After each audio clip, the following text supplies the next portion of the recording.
গত কয়েক বছর ধরে জনাব তারেক রহমানই আসলে বিএনপির হাল ধরে আছেন। বেগম খালেদা জিয়া চিকিৎসার জন্য লন্ডন গেলেন, শেখ হাসিনা জনরোষে বাংলাদেশ থেকে বিতাড়িত। রাজনীতির এই পরিবর্তনটা আপনি আসলে কিভাবে দেখছেন? নতুন নেতৃত্বে নতুন রাজনীতির সূচনা কি হতে চলেছে? বিশেষ করে 90-এর পর যদি আমরা আওয়ামী লীগ ও বিএনপির শাসনকাল যদি বিশ্লেষণ করি, সরকারে বা ক্ষমতায় এলে মানে এটা একটা এই প্রশ্ন বারবার হচ্ছে যে তারা যে গণতান্ত্রিক থাকবেন, কর্তৃত্ববাদী হবেন না, সেরকম কি মনে হচ্ছে? মানে এই নেতৃত্বে যারা আছেন, এটা তো অবশ্যই ঠিক জনাব তারেক রহমানই আসলে 20-22 বছর ধরে অন্ততপক্ষে দলের ডেপুটির হালটি ধরে আছেন, কিন্তু মানে এই নেতৃত্বের ক্ষেত্রে কি কোনো পরিবর্তন আসছে? ব্যক্তি মানুষ না, আদর্শের, দৃষ্টিভঙ্গির আপনি কিভাবে দেখছেন একটু? আপনাকে ধন্যবাদ খালেদ। আপনি তো অনেক ওয়াইড একটা প্রশ্ন করেছেন আমাকে।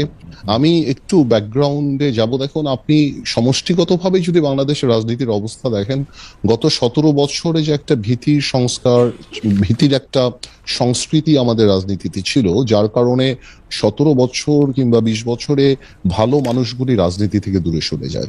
এই কারণে অফকোর্স একটা ভ্যাকুয়াম সৃষ্টি হয় রাজনীতিতে। কারণ 17 বছর আপনি জানেন, যে কোনো রাজনীতি করতে গেলেই একটা গুম খুনের একটা ধারণা ছিল, বা মানুষ রাজনীতিবিদদের উপরে কেন জানি এমন, মানে কেন জানি বলবো না, মানুষের যথেষ্ট রিজন ছিল রাজনীতিবিদদের থেকে দূরে সরে যাওয়া। এবং বলে না যে জোকাররা যখন পার্লামেন্টে যায়, তখন জোকাররা মেম্বার অফ পার্লামেন্ট হয় না, পার্লামেন্টটা সার্কাস হয়ে যায়। গত 3টা বছর, তিনটা তিনটা টার্ম অনেকটা এরকমই একটা অবস্থান ছিল।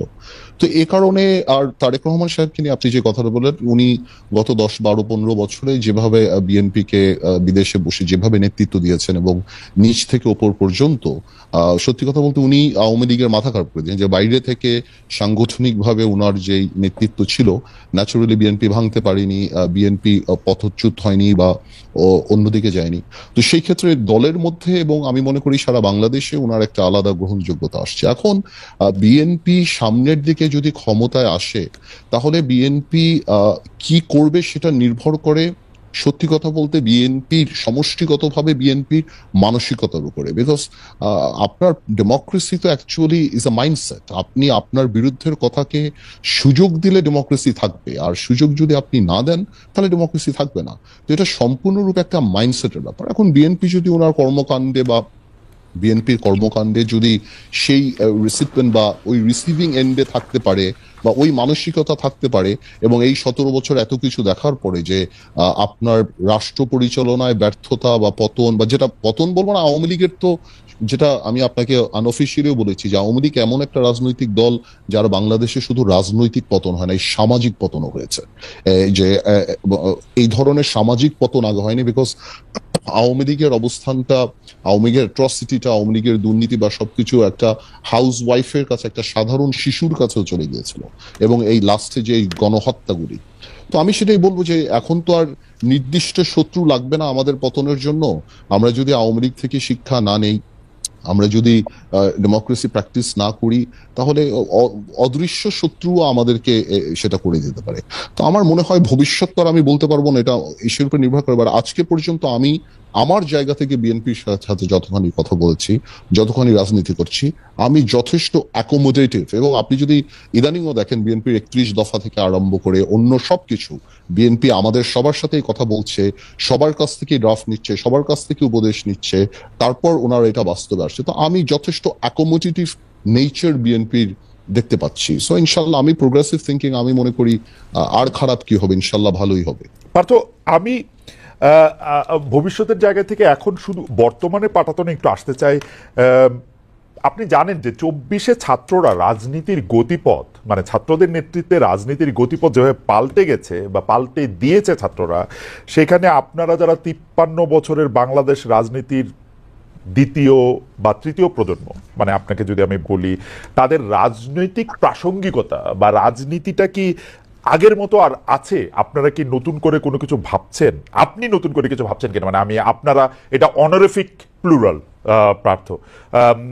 তো কারণ হচ্ছে যে অনেক ক্ষেত্রেই আমরা এক ধরনের ক্যান্সেল কালচার দেখতে পাচ্ছি। মনে হচ্ছে যে মানে মনে হচ্ছে যে আগের কিছু জিনিস বাতিল করেই নতুনের জন্ম হচ্ছে।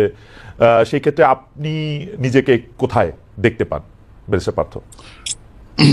খালেদ, আপনার কথাগুলি অনেকখানি ভেঙে গিয়েছে, বাট তারপরও আমি যতখানি ধরতে পেরেছি আপনার কথাগুলি, your voice is breaking down, so but আমি তারপরও যতখানি বুঝতে আমি কি পারছি আবার বলবো? যে আপনি, হ্যাঁ আপনি একটু আরেকবার যদি বলেন, আবার হ্যাঁ, আপনার কথা ভেঙে যাচ্ছে। পার্থ, আমরা যেটি দেখতে পাচ্ছি সেটি হচ্ছে যে 24-এ ছাত্ররা রাজনীতির গতিপথ যেভাবে পাল্টে দিয়েছে বা তাদের নেতৃত্বে রাজনীতির গতিপথ যেভাবে পাল্টে গিয়েছে, সেই ক্ষেত্রে আপনি রাজনীতির দ্বিতীয় প্রজন্ম হিসাবে নিজের প্রাসঙ্গিকতা ধরে রাখতে আপনাকে কোনো পরিবর্তন আনতে হচ্ছে কিনা, আপনি আগের মতোই আছেন কিনা? বিশেষ করে আমরা না না, দেখতে পাচ্ছি যে একটা ক্যান্সেল কালচার আমরা স্পষ্ট দেখতে পাচ্ছি, একে বাতিল করে দেয়, একে বাদ করে দেয়, একে ক্যান্সেল করে দেওয়া, এবং সেটা আবার খুব গর্ব করে বলা। আপনি সেটাকে কিভাবে দেখেন ব্যারিস্টার পার্থ? আমি যত ধরতে পেরেছি, বিকজ আপনার কথা ভেঙে যাচ্ছিল, বাট আমি একটা কথা বলি, ছাত্ররা রাজনৈতিক পথ পরিবর্তন করেনি, রাজনীতির কালচারও পরিবর্তন করেনি।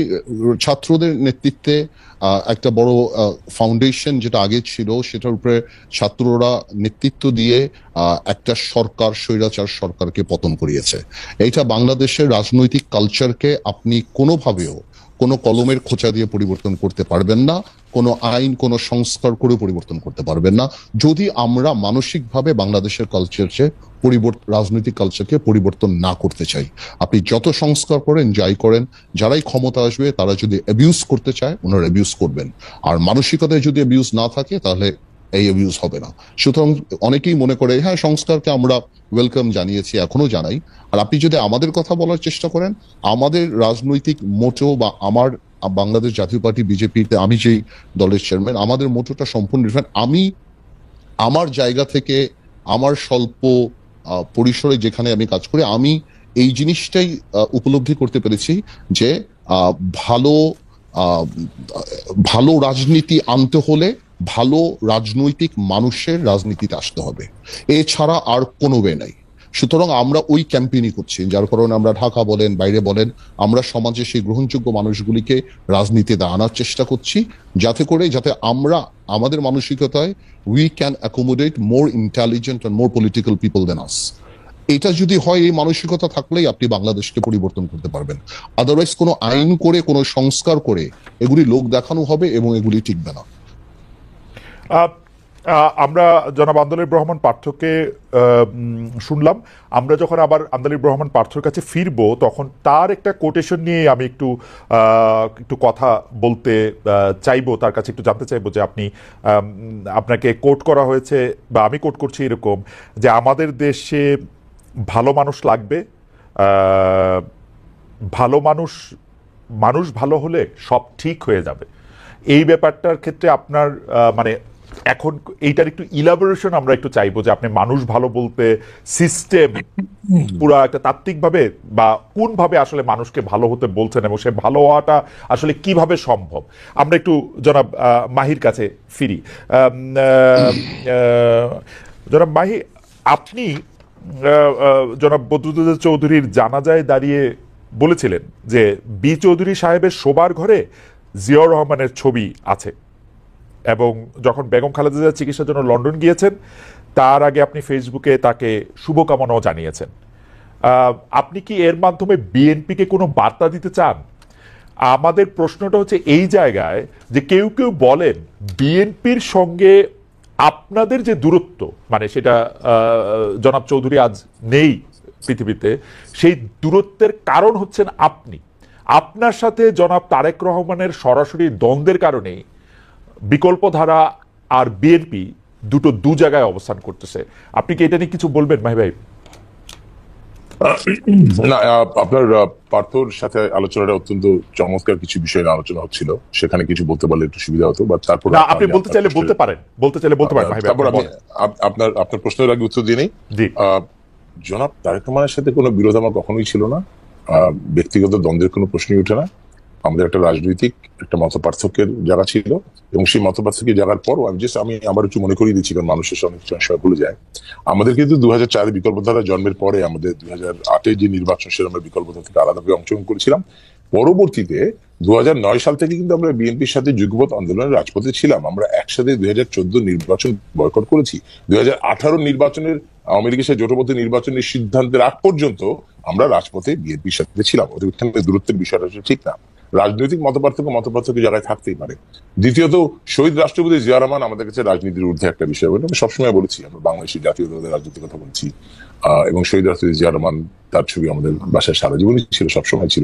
আমাদের আমেরিকার রাজনীতির অনেক ঊর্ধ্বে মনে করি তাকে। আর বেগম দেশনেত্রী বেগম খালেদা জিয়া দেশের বাইরে যাওয়ার আগে এবার আমি যেই ফেসবুক পোস্ট দিয়েছি সেটার সাথে রাজনীতির কোনো বিন্দু মাত্র সম্পর্ক নেই।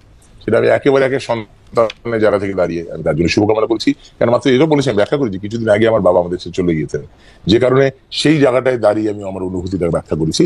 এবং আমার ফেসবুক পোস্টে একটু ক্লিয়ারলি দেখবে, সেখানে আমি এটাও বলেছি যে রাজনীতি আমাদেরকে দূরে সরিয়ে রাখতেই পারে। সো আমি এখানে কোনো রাজনৈতিক কোনো বক্তব্য দেওয়ার জন্য, বিএনপিকে কোনো মেসেজ দেওয়ার জন্য সেটা আমি করিনি, তাহলে আমি জিনিসটা বলতাম না। আমি বলেছি রাজনীতি আমাদের দূরে সরিয়ে রাখতেই পারে, কিন্তু তারপরও এবং খালেদা জিয়ার সুস্বাস্থ্য, তার আরোগ্য কামনা করেছি আমি, because I do feel that it was the right thing to do. এবং সেই জন্যই আমি জিনিসটা করছি। এখানে আমি রাজনীতিকে আনতেই চাইনি, সেটা কোনো রাজনীতির কোনো সম্পর্কই নাই। জন পার্থর সাথে যে আলোচনা হচ্ছিল সেখানে আমি একটু ভিন্নভাবে আসলে ব্যাখ্যা করতে চাই, যে অত্যন্ত গুরুত্বপূর্ণ একটা বিষয় এখানে ছিল। আমরা যখন এই 24-এর যে অভ্যুত্থানটা আমরা দেখলাম, যে বিপ্লবটা আমরা দেখলাম, এটা শুরু কিন্তু ছিল একটা কোটা আন্দোলনের মধ্যে দিয়ে, এবং শেষ পর্যন্ত সারা বাংলাদেশের মানুষ, বিশেষ করে প্রজন্ম, যখন এটার সাথে কানেক্ট করলো, তাদের মধ্যে 1% কিন্তু আসলে সরকারি চাকরির দাবিদার নয়। তাহলে কানেক্টটা করলো কোথায়? এখানে অত্যন্ত যে জিনিসটাকে আমরা মনে আলোচনায় বারবার আমরা ভুলে যাচ্ছি, এখানে মূল শব্দটা কিন্তু ছিল বৈষম্য মুক্ত বাংলাদেশ চাই। এই জায়গায় কিন্তু প্রজন্ম কানেক্ট করেছে। এটা শুধুমাত্র সরকারি চাকরির যারা দাবিদার নয়, তারাও কিন্তু বৈষম্য শিকার। এবং আপনি যদি দেখেন, অর্থনৈতিক বৈষম্যের শিকার, সামাজিক বৈষম্যের শিকার, রাজনৈতিক বৈষম্যের শিকার। তো আমি এটা এভাবে দেখি যে প্রজন্মের যে আকাঙ্ক্ষা, প্রজন্মের যে চাহিদা, চেতনা শব্দটা আমার কাছে খুব ভয় লাগে। বিকজ আমরা চেতনাকে বেশি একাডেমিক করে ফেলেছি, যে আপনি রাষ্ট্রবিজ্ঞানে পিএইচডি না হলে চেতনা নিয়ে আলোচনা করা যায় না। সবকিছু 71-এর চেতনা নিয়ে এত কঠিন কঠিন বই তৈরি লিখে ঠিক আমরা সাধারণ মানুষকে আর চেতনার সাথে কানেক্ট করতে পারি না। আপনি যদি জেনারেশনাল যেই আকাঙ্ক্ষা, অ্যাসপিরেশন দেখেন, 52 ভাষা আন্দোলনের পরে একটা জেনারেশন অ্যাসপিরেশন ছিল জাতি গঠনের, এবং তারপরে 71-এর প্রজন্মের আকাঙ্ক্ষা ছিল স্বাধীনতা, 90-এর প্রজন্মের আকাঙ্ক্ষা ছিল গণতন্ত্র, আর 24-এর এই প্রজন্মের আকাঙ্ক্ষা হচ্ছে বৈষম্য মুক্ত বাংলাদেশ। এই বৈষম্য কিন্তু শুধুমাত্র সরকারি কোটার চাকরির বৈষম্য মুক্ত নয়, এখানে কিন্তু সামাজিক বৈষম্যের বিষয় রয়েছে, অনেক সিরিয়াস ম্যাটার যেখানে হচ্ছে সামাজিক বৈষম্যে। আপনার অর্থনৈতিক বৈষম্যের বিষয় রয়েছে, রাজনৈতিক বৈষম্যের বিষয় রয়েছে।